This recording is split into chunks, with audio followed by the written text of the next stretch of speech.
Hey everyone, welcome to another $1,000 strap search. I've got my $1,000 in singles here and I'm about to show you what I found. But before I do, let's talk about this week's tip. Now, you've heard me talking a lot about star notes lately, and that's going to continue because there's a lot of people trying to convince you otherwise of star notes. If you really think your standard star note is going to be worth $100 next year because they aren't making them anymore, you're in for a rude awakening. There are so many star notes out there. Rather than spending 50 or 100 or 200 or $500 on modern star notes that have been printed in the last 10 years, I would consider taking that money and going a little deeper. Why not try to find notes that historically already have value?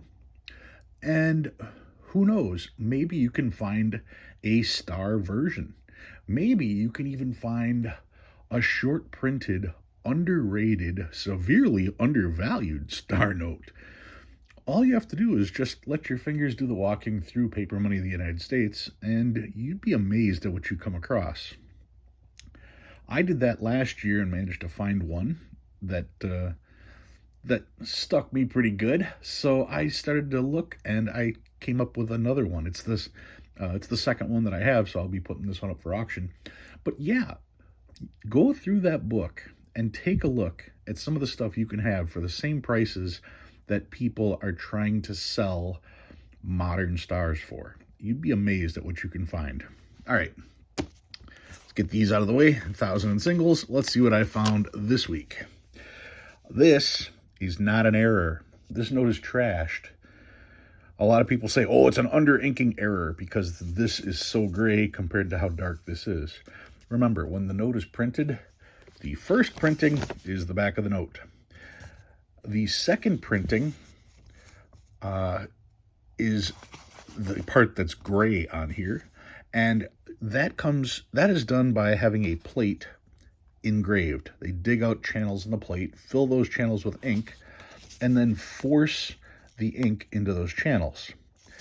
They do the same thing when they print the back, but what I just demonstrated was all of the grooves that should be on the back of the note, when they do the second printing and force that paper again into the grooves, well, they just flattened out the back of the note. So anything that was raised on the back has now been flattened out. And now the only part of the note that is raised would be this part here and all the black ink that you see here. So when they print the second print, they flatten out the first print. Then you get to the third printing, which is the seals and the serial number. And that is stamped onto and into the note. It is pushed in. And that's only pushed in where this stuff is. Which means when you have a brand new crisp uncirculated note, the back of the note is smooth. And the front of the note, you can feel all of these raised edges. Well, if all of the black is raised up, that means any little bit of friction is going to cause wear, and yet not going to affect the seals or the serial number. So this is just a wore out note. Even though compared to any other note, it looks like it's printed wrong, that's not the case. It's just a worn note, no additional value. Then you find notes like this that have ink on it where a pen exploded. That's not an ink smear. If you look real close, that's not the right ink. So no. When the ink doesn't match the color, that's the first dead giveaway. It's not an ink smear. This I can actually feel, so no, nothing there. Then I got a birthday note, actually in the proper order, May 31st, 2016. So that was a cool find. And then my trinaries. Trinaries are worthless. I save trinaries hoping to match serial numbers because I think it's fun. I wouldn't buy trinaries. I wouldn't tell anybody that trinaries have any value. If you want to buy trinaries, I'll sell you all you want for $5 a piece, but they have no value. Anyway, here's 0s, 1s, and 9s, 1s, 7s, and 5s, 2s, 3s, and 7s, 1s, 4s, and 6s, and this one quads. Quad 0s on this one. Quads also not worth anything. I save them for the same reason I save trinaries, hoping to pair digits. Quad 2s, quad 3s, quad 7s. You see how many you can find per 1,000? That's not rare. Quad 8s. Quad 8s again. Quad 9s. And this one actually has 5/8 on it. You want six in a row before you find any value, and even then you're only talking a couple bucks. So 5, close but no cigar. Then my stars. Always check, see if they're filled. 2017 star, pretty rough shape. Another 2017, 2013, another 2013, and then the older notes. I have, this is a 2003A, rough shape. I save all notes that are 20 years or older. 2003A, I'll only keep the ones that are in the best shape. That's 2003, 2001, 1999, another 99 written on, so that's going to go away. Another 99, another 99, 1995, 95, 95. None of these are web notes because they all have the marker over here, and I did check the back plates. None of them are back plate 295. And the oldest note I found, this was kind of cool. This one is from 1985. I didn't undog ear the corner. That's from Minneapolis, so one of the shorter printed notes. So that's always fun to find.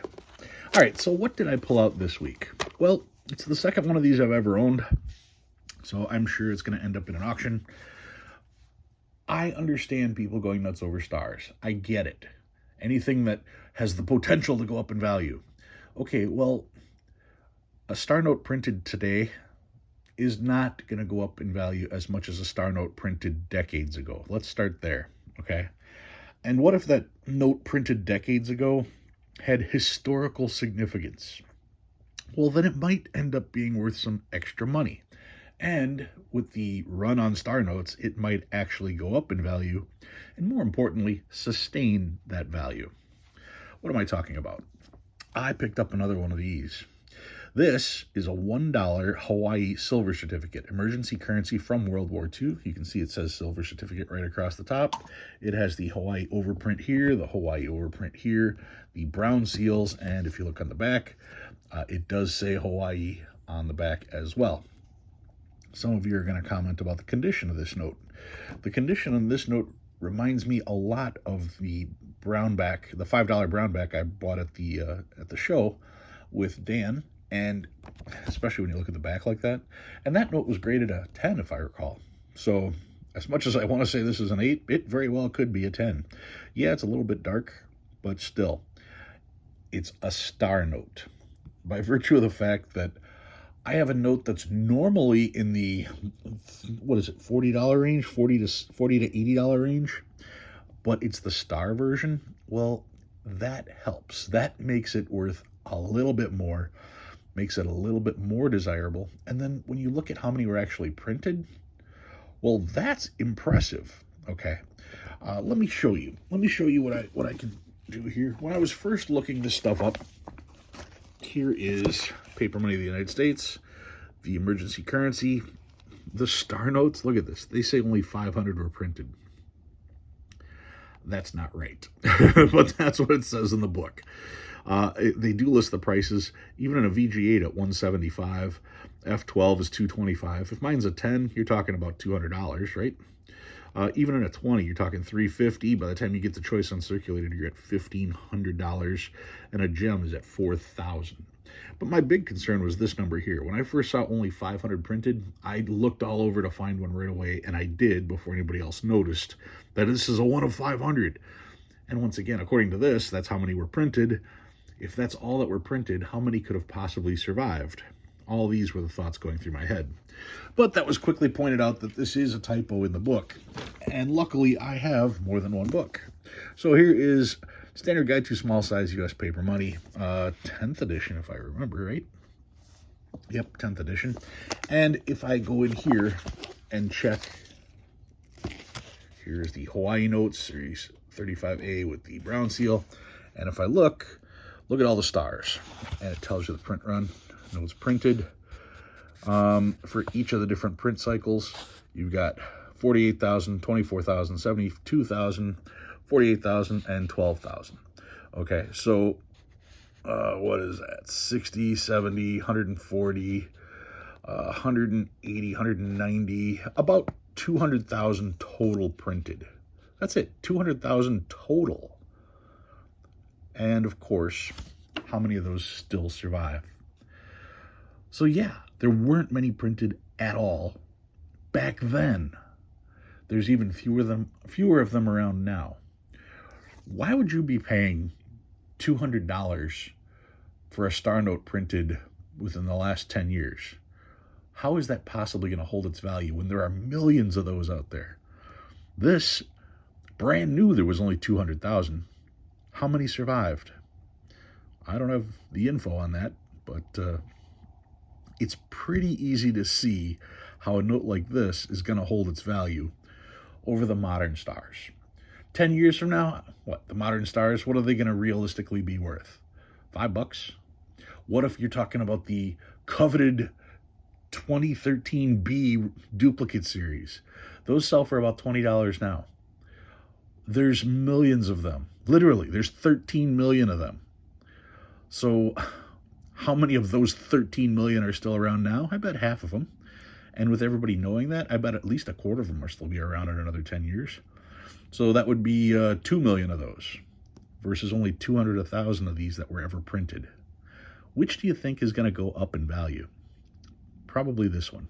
Everybody's going to be pretty much sick of the 2013 story. I mean, I'm sick of it already. So yeah, a Star Note and a much better choice for future gains. If you learned anything new this week, go ahead and hit that like button. If you like what you see and you want to see more, please subscribe. Love reading all your comments. Guys, thanks for watching. I'll see you next time.